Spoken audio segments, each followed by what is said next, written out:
YouTube. What's good, guys?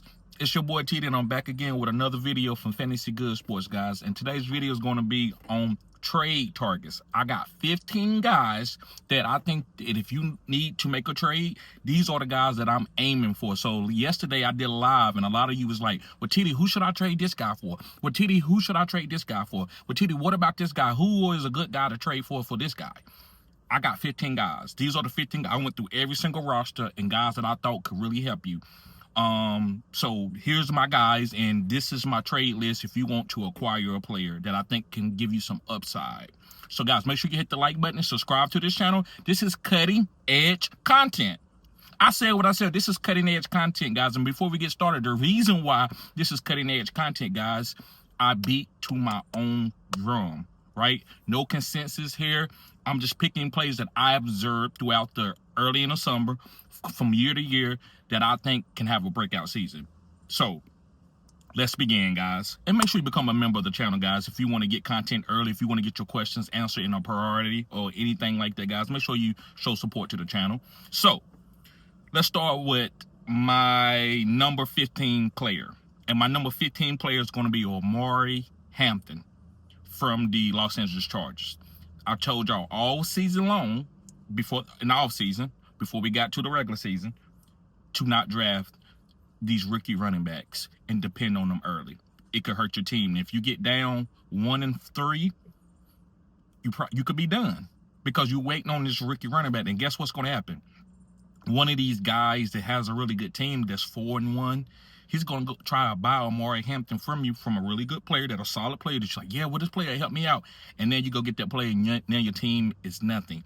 Now Omari Hampton starts getting the full workload, and you don't even have him. You got this mediocre guy that's not going to give you any upside. So I don't want that to happen to you. So that's why I told you not to draft Omari Hampton in the beginning. I said trade for him later in the first quadrant. It's that time now. We're going into the third week. Now listen, if you are 0-2, this might not be a move for you for this particular player because you're going to have to wait 3 to 4 weeks. It could be next week. We don't know, but I would say on a guesstimate, I'm estimating, I would say you might have to wait 3 to 4 weeks before this guy really gets a role where he's going to be consistent every single week. So this is a guy that you put on your team and you stash on your bench. And whenever the opportunity presents itself, something happens to Najee, you got a full bell cow ready to be a league winner.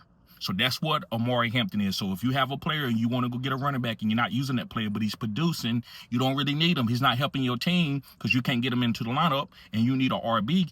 This is what you can do. But you got to be patient. You got to have the team that can withstand the patience and keep winning without this guy being in your lineup. Let's move on to my number 14 guy.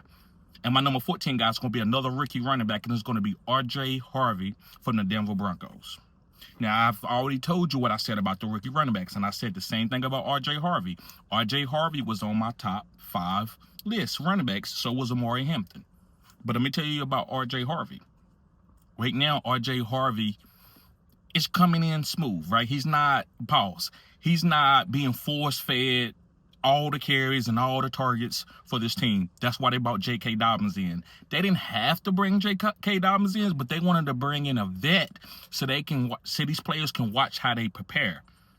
Do y'all understand that? In college is a little bit different because you kind of got your hands on everybody and you got a lot of seniors just on the team. When it comes to professional sports, you have to have a vet to show these young phenoms how to work, how to prepare. They may be talented, just as talented as the guy, but do they know they need to study on Monday? They need to look and see how to pick up the blitz on Tuesday. And then on Wednesday, they need to go and heal their body. They need to go get massages. This is why you bring in a J.K. Dobbins. So R.J. Harvey is going to get going. J.K. going to wear down. They know that. J.K. knows that. J.K. is making his money, all the money that he can, knowing what happened to his career with the injuries. But he's been a good guy, a good solid running back coming off those tremendous injuries that he had. So R.J. Harvey is the same thing I said about Omari Hampton. Be patient, stash him on your bench, and eventually he will get a nice role and can win you the 4th quadrant, which is your fantasy football playoffs. But rookie running backs, guys, it's going to be hard for these guys to get going in the 1st quadrant with all these backs by committee, right? It's a lot of committee backs. So you have to be patient. Eventually, these guys will get the role, but they're not going to get it from week 1. And a lot of you disagree with me. Okay. Let's get on to my number 13 guy. My number 13 guy is a guy that can help you out immediately. It could be this week. It's going to be Ladd McConkey from the Los Angeles Chargers. And the reason why you can go get Ladd right now in a redraft league or dynasty, it doesn't really matter, is because Quentin Johnson is getting a lot of touchdowns. This team is very efficient, so they don't need to rely on Ladd. But that doesn't mean that Ladd is not going to be a good player. Ladd games are coming. So you can go get Ladd right now, and he could have a boom game this week. So I like Ladd McConkey. Go pick up Ladd McConkey, guys, and trade. If you got an extra running back on your team that he's really good, but you can't get him into your lineup because you have to play matchups, well, go get rid of that running back or that extra quarterback and go get you a Ladd McConkey. All right, let's move on to my number 12 guy. My number 12 guy is going to be a running back from the Las Vegas Raiders. It's going to be Ashton Jeanty. And I just broke down the rookie running back. So it's the same thing. Even with Ashton Jeanty being a starter for the Las Vegas Raiders, you still need to have patience with him because he has to learn how to play. Let me give you a reference. Y'all remember Jonathan Taylor with his rookie season? Started off terrible. I'm talking about 30, 40 yards rushing. Who was the guy? I'm trying to think of it. It was a young running back from NC State that was taking his carries. All of a sudden, week 7, he goes for 142 yards. He never looks back as a top 5 RB. Why? Because he was patient. He had to learn how to run behind his offensive line in the pros. It's not like college. College, it's run to daylight, we good. Pros, them schemes, and these guys are very technical sound, so you have to do your steps. You have to do the beginning work before you use your athletic ability, and that's what Ashton Jeanty is learning. And also, this offensive line is gelling with him, and the whole team is gelling together. So you got to give that process time. All right, let's move on to my number 11 guy. This is another wide receiver that you get.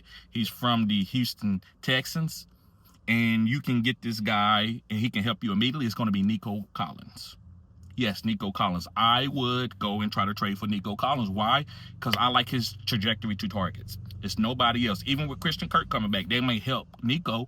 Christian may get his, but nothing's going to take away from Nico being the number 1 target guy on the Houston Texans. So I like Nico Collins because people are down on him because of the offense and the offensive line and CJ Stroud getting a lot of pressure in his face. They're going to try to fix these things, and I'm feel good about Nico. We just want Nico to stay healthy. As long as Nico is healthy, he's going to be a good, solid wide receiver to put in your spot. Okay. Number 10. My number 10 guy is going to be Marvin Harrison Jr. Yes, Marvin Harrison Jr. And the reason why, guys, I have Marvin Harrison Jr. on my team from the Arizona Cardinals, guys, he's not putting up great numbers, but he is very important to this offense. This is a top 5 pick. This is the number 2 pick overall. So he's going to get targets. So you're just going to have to be patient. So if you need a wide receiver 1, your receivers are kind of volatile, but you got a lot of running back depth, or you got 2 really good tight ends, or you got an extra quarterback. Daniel Jones was your backup, and he's balling out, and you can get rid of him. Go get a guy like Marvin Harrison Jr. who can give you wide receiver 1 upside later on in the season in the 3rd and 4th quadrant. That's what Marvin Harrison Jr. is going to be for you. Guys, nobody's going to discuss how many targets he's going to get because the coaches know they got to get the guy the ball. He's the number 2 pick, right? Okay, so let's move on to my number 9 guy. My number 9 guy is a running back from the Cincinnati Bengals, and it's Chase Brown. A lot of people are worried about Chase Brown. They talking about his yards per carry, and that's why I feel like I can chastise y'all a little bit when y'all overanalyze these guys. You think everybody needs 5 yards per carry, everybody's 6'2", everybody runs a 4.2, and everybody's going to get 25 carries a game. It doesn't always happen that way. That's why we have guys right now balling out of their mind that's on bad teams. That's why we have Daniel Jones. Nobody was on Daniel Jones. Things change. You can't just look at production and stats. You have to look at the player himself and see if he can evolve. I talked about Quentin Johnson. I said Quentin Johnson is a player. He's a good player to have. You just got to know that he can give you 0, but that boom, because he's an athletic guy, can happen a lot, right? I'm not saying he's going to be consistent and be a top 12 guy, but we already saw him when he do catch the ball, this guy's going to have a good fantasy week. So that's the same thing I want to talk about when it comes to Chase Brown. It doesn't matter about his yards per carry. He has Jamar Chase and T. Higgins on each side. And he has, even with Browning, the quarterback, he's going to be pushing the ball downfield, and that backs up the safeties, and that gives you a better run opportunity. And as the games go, because they winning, people are going to change up and say, okay, well, you can try to take away, you trying to throw the Jamar Chase 10 times a game, we're going to take that away, and we're going to take T. Higgins away. Now it's a Chase Brown game. So Chase Brown, with nobody else taking his carries, I feel good about playing him. That's the process that I'm looking at. I don't care about the yards per carry when it comes to him, when he's already showed that he can play, had big games. They just got to get the flow of the offense. Sometimes the flow of the offense is not going to give a running back top of the end production every single week. But I like the way Chase Brown look in this offense. Nobody else is taking his carries. He can catch passes. So I feel good about Chase Brown. This is a buy opportunity for him because people are low on him. Moving on to my number 8 guy. This is more of a stash guy. But if he's on another roster, I would go trade for him for the low. In Dynasty and even redraft, it's going to be Isaiah Likely. And the reason why I like Isaiah Likely from the Baltimore Ravens is you see that Mark Andrews only had 1 and 2 targets. You trying to tell me that Isaiah Likely, if he would have started the season, would have had 1 or 2 targets? No, sir. No, ma'am. So Isaiah Likely to me has upside where you can put him at the tight end spot and he's going to be playing almost as a third wide receiver, like a Harold Fanning in the slot. That's why I want that production, especially in the tight end premium league. It's going to be a cheat code for Isaiah Likely. And you're just going to have to be a little bit patient with him because he's coming off a foot injury and he didn't practice a lot after the foot injury. He ain't really did a lot. Maybe his condition is good, maybe it ain't. But I would wait on him because once this guy get going with this offense that they got, it's going to be no looking back.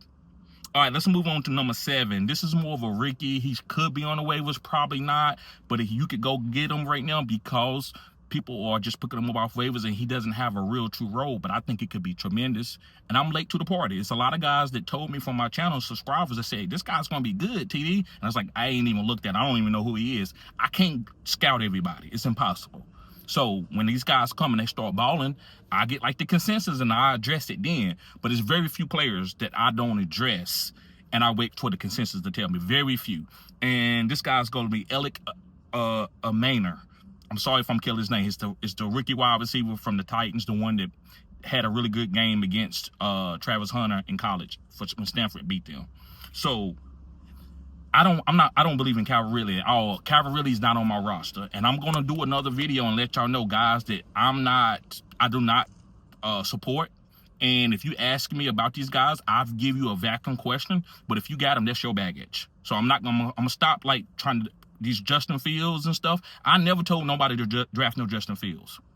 But I can't tell you to sit them because I don't like them. That's like, okay, I don't like Jamar Chase. Sell him. What kind of shit is that? How I'm going to tell you that just because I didn't draft no Jamar Chase to sit him? So I'm not going to tell you to sit no Justin Fields because I don't like him. But if you pick him up, I got to give you, well, who got the most points last week? So don't draft these guys that I ain't. If you part of the Fantasy Good Sports and you've been watching me all summer, now, if you ain't watching me all summer, that's different. But if you've been watching me all summer and you picking these players and you trying to get me to put them in your lineup, I'm going to start telling you before. I'm like, listen, that's not a player that I sponsor. I'm not on that player. So I just want to let y'all know. But when it comes to Alec, he's better than Calvin Ridley. I don't want to have Calvin Ridley on my roster for nothing, even if you gave him to me. So Alec, to me, is going to be the guy that you want for the 3rd and 4th quadrant and maybe even early. And him and Cam Ward probably going to build a lot of chemistry. And so this is the guy. Maybe Calvin Ridley even gets traded. I'm telling you the truth. Maybe Calvin Ridley even gets traded. So I like Alec Maynor, whatever his name is. I like him. Guys, pick him up. I think he could be a league winner for you. A flex play who's going to be getting alpha targets as the season goes on. All right, let's go on to my number 6 guy, and it's going to be Davante Adams. Now, listen, I did not like Davante Adams being the number 2 on this team, but as things are going on and this team looks really good, and Puka balling out of his mind, probably going to be the number 1 wide receiver with the Joe Burrow injury, Davante Adams is going to get one-on-one coverage. And they're going to say, well, beat us with Davante instead of Puka, and Davante can do it. Davante's still a great route runner. As you get older, you don't need speed. You know the game so much. It's no bad steps when he's running routes. Everything is crisp and perfect because he's been playing in the NFL over 10 years and he's a great player. He's a Hall of Famer. So he's perfect with it. It's just like an older Kobe or older Michael Jordan. They don't need to be as athletic as they was. They perfect with their game. Their steps is perfect. The vision of the court, their vision of the field is perfect. Everything is perfect when it comes to Davante Adams outside of his athletic ability, who's went down a little bit. But his mind is elevated, so he's still at that median, if that makes sense to anybody. So Davante Adams, for the cheap, you can buy him on your team, and you can have a wide receiver too. And I think you won't have to look back. You can just put him in there and plug him every week. And he's playing with a team who passes the ball around the field. Okay, let's move on to my number 5 guy. This is a wide receiver from the Buffalo Bills. It's going to be Keon Coleman. This is a boom bust guy. He is a boom bust guy, but I love a couple boom bust guys in my lineup because I'm going to beat you when your guy goes 15 points, he goes for 35, and you be like, well, he ain't played them all year. It doesn't matter. I got you that week automatically because I'm giving some give in my lineup where guys can boom. If you make all top end plays and you don't got no boom guys, you got very safe guys, you better have some studs somewhere where they producing 40 points and 50 points because that's how you win week with a big boom game. So I believe that Keon Coleman is going to give you some boom games, at least 3 or 4 throughout the whole season. When they finally decide I'm not going to let Josh Allen run around and I'm not going to let James Cook beat me, you're going to have one-on-one all day with Keon. Keon going to jump ball his way into 2 touchdowns and being a great week winner that week. So that's why I want you to go get Keon Coleman. People are kind of off of him because he had a great first week and then a down second week. So I'm going to get Keon Coleman if I need a wide receiver. Let's move on to my number 4 guy. This is a quarterback. It's going to be Drake May from the New England Patriots. And the main reason, I'm not going to sit here and break a lot of down about Drake May, but the main reason why I like Drake May is his athletic ability. He has the rushing upside to compete with some damn Josh Allens and Lamars because them boys putting up 40 points, 50 points, 30 points, 40 points. Them boys putting up big points. So I need a quarterback who can at least have that every 2 or 3 weeks, and Drake May can do it.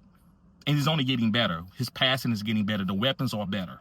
He got some young talent on the team with Travion Henderson. So he's going to be okay with the rushing upside. So I like Drake May. If you have a quarterback and you think he just kind of like, I think Drake May is the guy that you should go get to give you upside. And people ain't stuck on him. They're not thinking that he's going to be a top 5 quarterback. So you can go get Drake May. But if he have another boom game, you won't be able to go get him. All right. And we got 3 guys left. The next guy's going to be Tyreek Hill.